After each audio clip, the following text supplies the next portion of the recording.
I'm the first person to admit it. I'm not a scratch DJ. I can't do it and haven't really taken the time to learn, or more importantly, to practice. However, I do feel like I'm a really good DJ and I do mix well. Today, I want to share a few things that you should and should not be doing as a professional DJ that wants to get better at mixing. Okay, have your music organized and your crates set up and tagged properly. If you're stuck, always try cratehackers.com. I promise it will help you get out of your crate funk. Do not just have a bunch of music in a folder with no organization or flow. It is going to panic you if you're at a party that's not going well and you need to quick mix to find the songs that are working. I put out a video recently that showed my exact crate structure and where I pull most of my music from. Find that. It's a good look at how I work. You'll see that I don't have a ton of crates. It just makes me too anxious and I don't need them.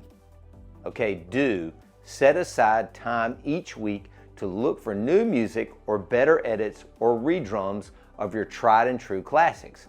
I'm a member of several record pools, DMS, Late Night Record Pool, Heavy Hits, and I'm always looking for gold in those. Don't get stuck in a rut playing the same stuff over and over and over again. You'll burn yourself out. Speaking of quick mixing, this is something I do want you to practice. The reality is that people have very short attention spans these days. I was recently listening to an old mix CD that I made that someone sent me in the mail. It was driving me crazy and I stopped halfway through it because I was playing the entire song until almost the very end before mixing out of it. But that was the style back in the 90s or whenever I made that thing. We didn't have Serato, so you'd be digging around behind you half the time looking for the next CD to play. And that made quick mixing damn near impossible. Simply put, don't let songs play too long. It allows entitled guests to start to get in your ear, request songs, and throw you off your groove. I shadowed another DJ earlier this year and I watched it happen with my own eyes. I walked up to him at one point and was like, play faster and they'll leave you alone. And guess what? It worked.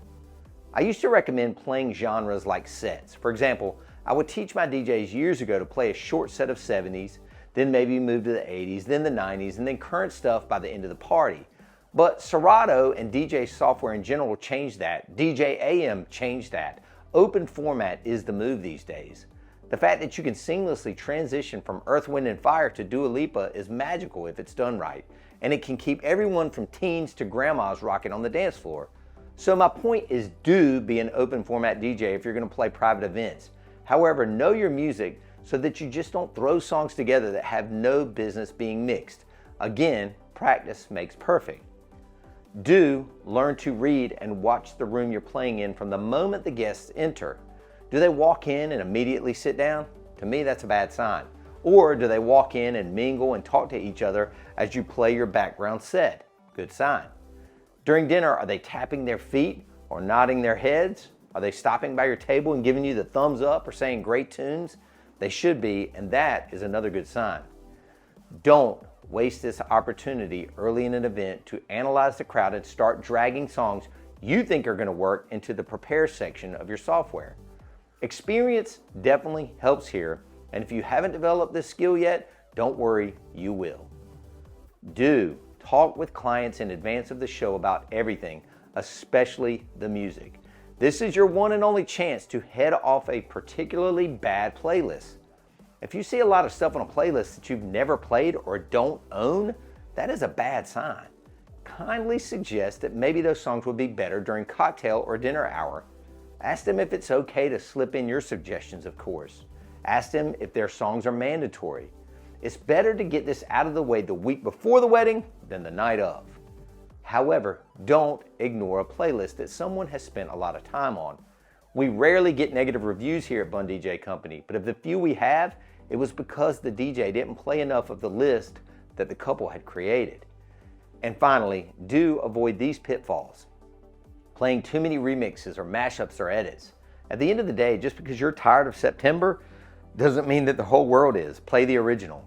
Another pitfall to avoid, playing too many line dances. The only time I play them, period, is if they are on the couple's request list. I think they are a crutch. You really shouldn't need them to get a crowd going, but then again, You're at a holiday party with no spouses around, yeah, go ahead, because it's going to be about the only thing that works sometimes. Another pitfall, never slowing it down. If you have a long dance set, especially at a wedding, it's okay to throw in a slow jam every once in a while. I think at most I'd play 2 during a wedding set, even if it was a 3-hour dance set. It helps reset the room. Another pitfall, mixing over words. I hate it.